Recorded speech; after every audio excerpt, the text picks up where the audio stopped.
What up, guys? It's Sunday. I think it's the 30th of December, and I did not get out of bed today. The grief was just rolling in today. So I got up about 5 o'clock and I went for a ride. And I started really reflecting on the past 5 or 6 years of my life since 2019. When the state took away our religious exemptions and when my kids' school started to fall into financial ruin, and right as we went into COVID. And I heard a lot of people say, like, nobody's coming to save you. You got to save yourself. And in reflecting on that today, I realized that, well, yes, that's true. The system is completely rigged against us. Completely. And New York State proved that to me this year. So I want to show you how that played out. Okay. So in trying to escape the vortex here of the drugs and the poverty and the chaos, I went back to school in 2019, 2020. I graduated in 2021 with my bachelor's degree, and I went $60,000 in debt for that piece of paper. Okay, now that's after I have an associate's degree and another year and a half of early childhood education on top of that. So I spent $60,000 on top of, like, I don't know what, the 30 that I had already spent on other degrees.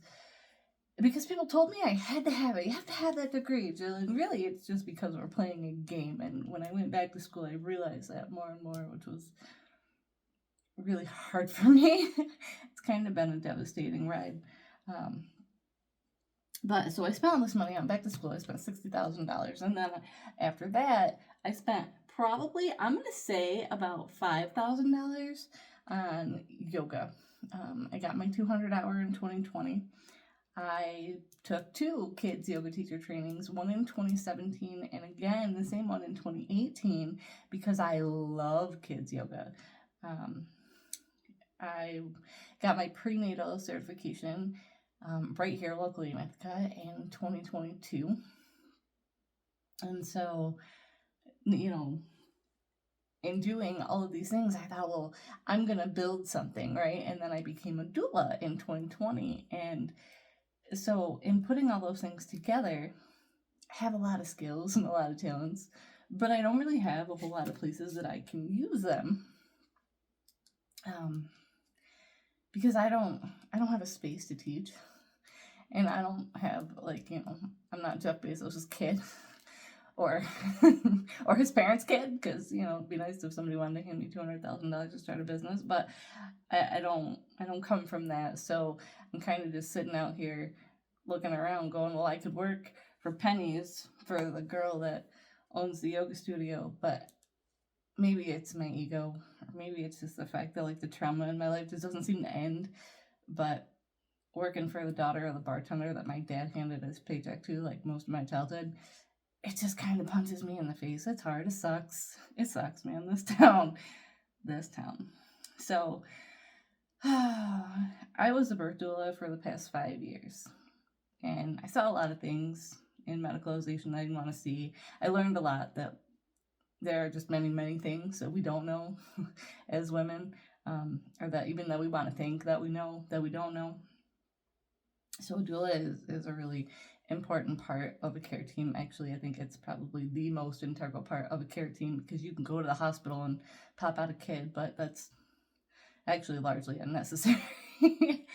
And we've gotten away from that. The doulas were the women that were burned at the stake because men came in with their big degrees and they wanted to medicalize, and so down with the doulas, right? But anyways, I was working as a doula for like $600 a birth, and you can only do like 2 to 3 births a month because it's a lot, and it's a lot of time to be on call. You're really on call the week before and the week after a baby is born, right? So, that's like 2 weeks of time where you're constantly, the phone is on and you're waiting to be woken up in the middle of the night. You can't drink, you can't, like, party and hang out with your friends.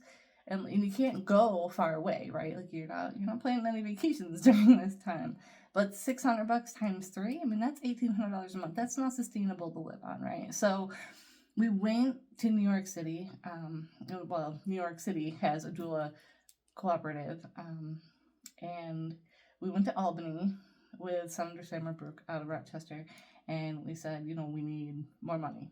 And instead of the $1,930 that we had researched for a year and asked for, they gave us $1,300 and $1,500 for the city.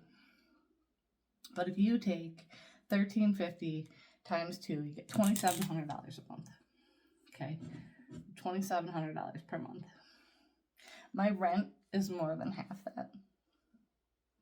I have 2 kids who gotta eat, right? So, can I live on that and be on call all the time? No. So what happened? Well, I was doing yoga for $50 a class, but just for private clients. Let's say I do that 4 times a month. That's $200. And then I've been cleaning houses. That's fun, right? So that's like $35 an hour. The most lucrative thing that I do with my $60,000 degree is clean other people's homes. It's not quite the American dream that I had in mind. But I had something a lot of people don't have. I had freedom, right? Because if I didn't want to be birthing babies, then I don't have to be. And if I don't want to be cleaning these houses, I don't have to be. Or I could work 3 hours a day and walk away, right? So I have a lot of time that I'm not working 40 hours a week. But here's the catch. As an entrepreneur in New York, I still can't afford health insurance. Okay, so I have marketplace health insurance. They don't cover a chiropractor. They don't cover acupuncture. And those 2 things right now would probably save my mental health. To be honest with you, they might just save my life. Don't mind me. I'm on the verge of a nervous breakdown. You guys are watching it because I'm showing you. There's no magic way that I see out of this. So I can scrap all this and I can go work in a factory somewhere with this new degree I obtained for no reason. Because I can't go back into the red tape of government nonsense. I don't have it in me. And they didn't want me there in the first place. The reason I was fired from my home visiting job was because I was walking circles around those girls because I wanted to know why people weren't working together. I wanted to know why things were the way that they were, and nobody appreciated that.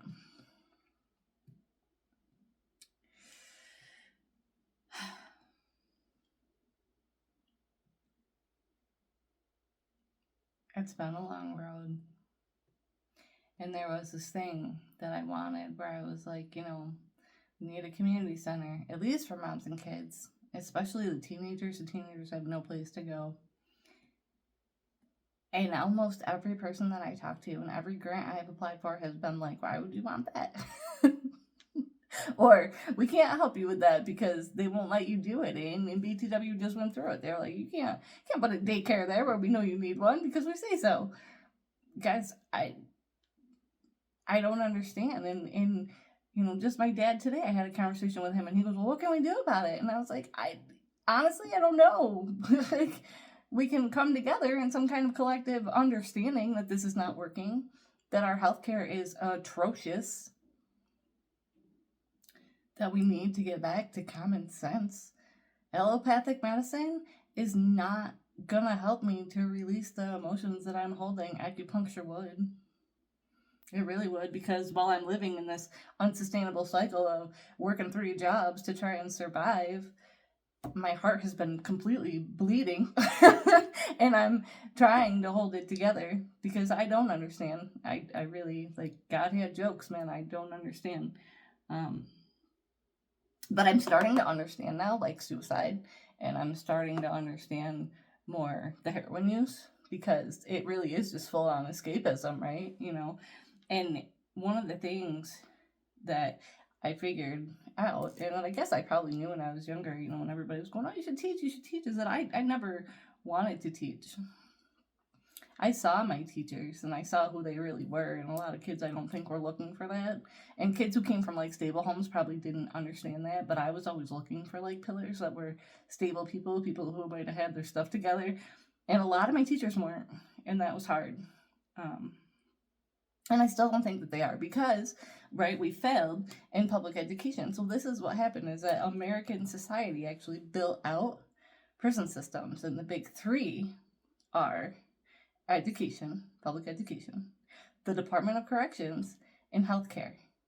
And if you look at the mental health across the board of those professions, vile. Okay. Corrections officers are like 39% higher suicide rate than any other profession. The teachers go unsupported all the time, and they're still buying stuff out of their pockets, those who aren't completely disenfranchised yet. And then the nurses, yeah, people are always going to need care. Well, yeah, they are, but we wouldn't have such an unhealthy society if we were actually eating real food and we weren't being poisoned by the government. FDA is not your friend, friends. And one of the things that really scares me right now, is that our public education is failing so entirely that we're going to see a repeat of like housing crisis. And, in the early 2000s, we had robo-signing, where a bunch of people were duped into signing over their mortgages or signing on mortgages that they couldn't afford. I mean, people were handed mortgages for homes who didn't even have jobs. They didn't have any kind of income. And then we wonder why we had this big market buyback, right? And all the banks made all this money. Well, if our kids are illiterate, and this is, what is our district, our school district in the city where I live. These are our scores right now. Where's it going to be easier for you to see? 38% proficiency for English language arts. 38%. Our math is at 26%. And our science at 36%. And my kids are over it, because when this last one was released at 36%, it's been like 2 weeks. Every time they say something now where they're like, oh wait, or like duh moments, I go 36%. And everything is 36%. Because if they can't read, obviously they're not going to be able to pass the science test because they can't understand what they're reading, right? And the math, well, if you can't get them to sit down and shut up and pay attention, you can't teach them math. It's scientifically impossible, right? So these are our proficiency rates. We're not at 50% in anything in our district. And do I think that you're going to see an increase in chaos and enslavement of humans? Yeah, of course you are. Because they're ignorant. And it's been this way since at least the 70s, but No Child Left Behind left all those kids behind, and I say that all the time. It left all of them behind. Because we just pass them through. Can't read? Meh, pass them through. Can't tie their shoes? Meh, pass them through. We're going to expand UPK. I read that today. Vocals like, we're going to expand UPK. Yay. They come in knowing absolutely nothing at 4 years old because parents haven't taught them anything. They just handed them tablets.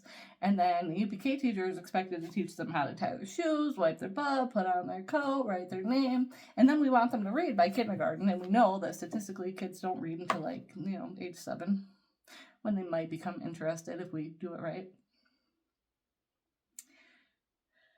I don't know, guys. I don't know. And then we have all this warfare that's moving around us, and we've talked about this before. We have gender, and we have race, and these are things that keep us divided for no reason, that keep us ignorant to all the other chaos, like the fact that I can't be a self-sustaining entrepreneur unless I want to work 3 or 4 jobs to try and survive with my still failing insurance.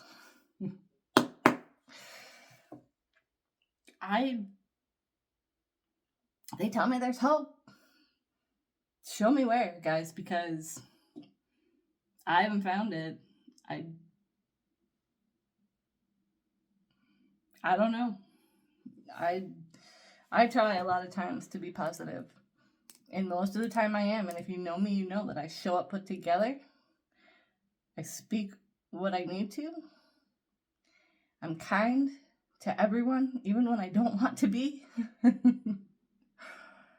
And my God, have I spent the past 5 years parenting parents, delivering things, giving away so many things. If somebody said they needed something and I had it in my house, I gave it away. I gave away my microwave. My dad hasn't forgiven me for that. It's been like a year. He's like, why don't you have a microwave? Well, number one, I don't think they're that spectacular. Number two, somebody said they needed it because it was the only way that they had as an elderly person to cook meals and they couldn't afford one. So I gave them a microwave.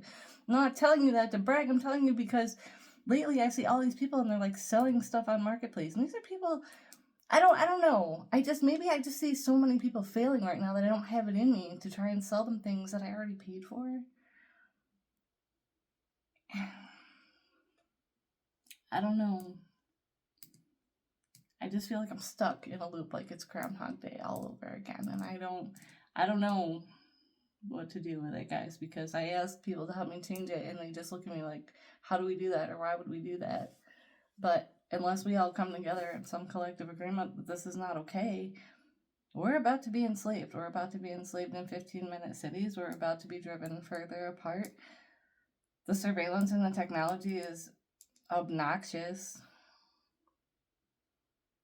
I don't know. And it's coming faster and faster now. Faster and faster. When I was looking at grants, one of the things that really shook me was that the biggest grants, like the $250,000 grants, weren't written to like the future of our nation. They were written to slum youth. And just the fact that we would label kids that is really hard for me. But at the same time, the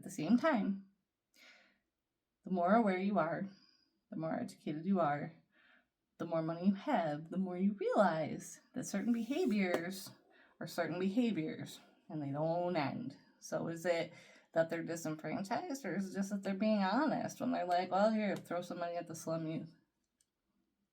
It's hard. It's hard.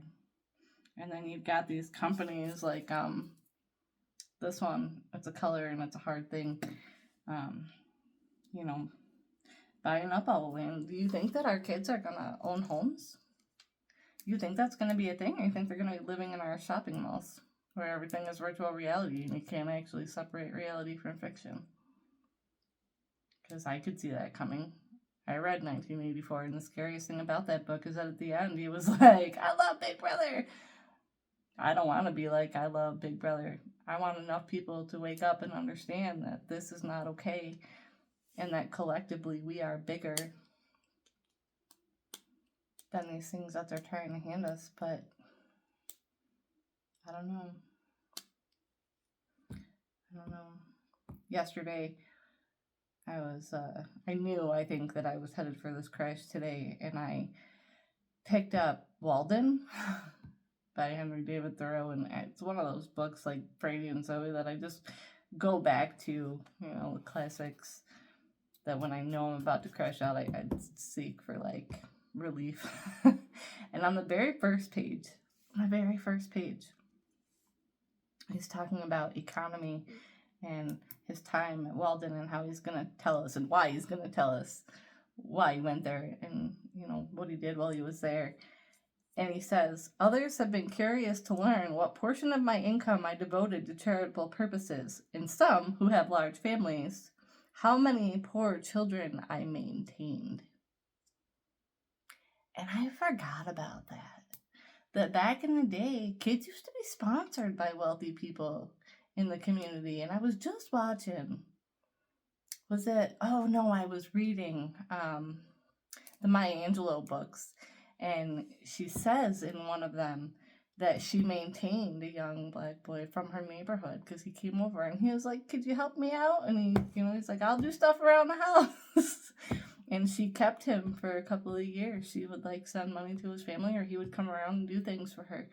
Imagine what we could do if people in our community were like sponsoring kids, or even like a Big Brother, Big Sister program to teach these kids life skills, to teach them about financial literacy, to teach them how to overcome obstacles and hardship, because these are things they're not getting in school.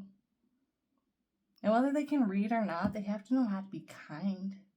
They have to know how to take care of themselves, how to shower and brush their teeth. Last year, my daughter had teachers who were collecting deodorants and toothbrushes for kids because they knew that they needed them.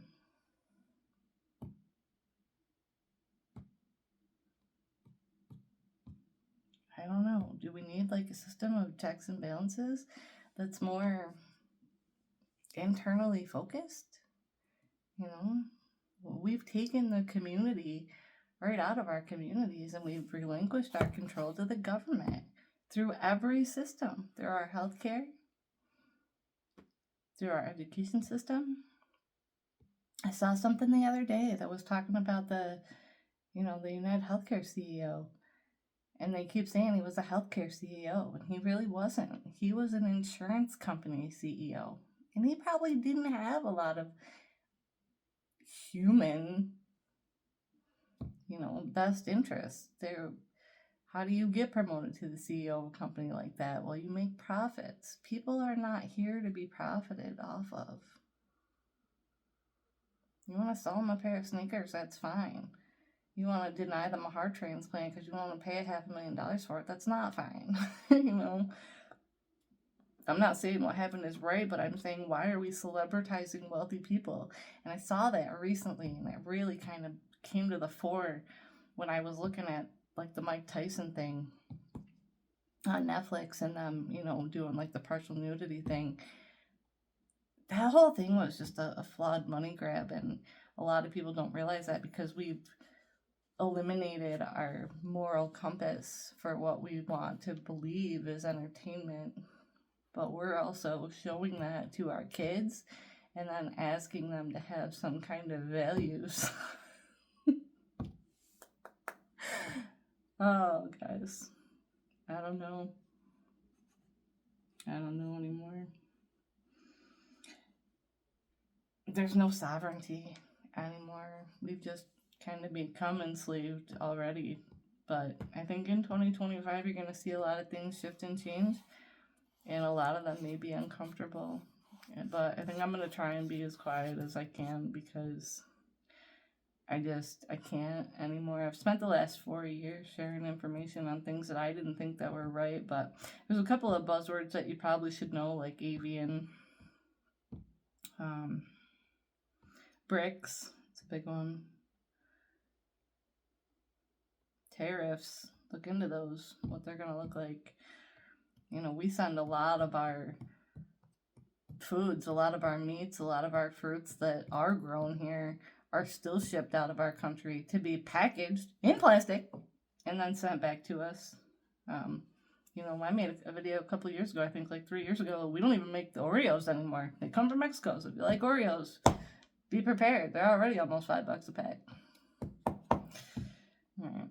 Anyways, I don't know, guys. I tried it. I did it. I was fairly self-employed for the last 5 years. I haven't collected a government paycheck for the past 6 years. But I think this year I might have to do something different. And it's kind of breaking me, but sometimes you got to take a step backwards to go forwards, I guess, right? So anyways, I love you guys. I just don't know what we're doing. Talk to you later.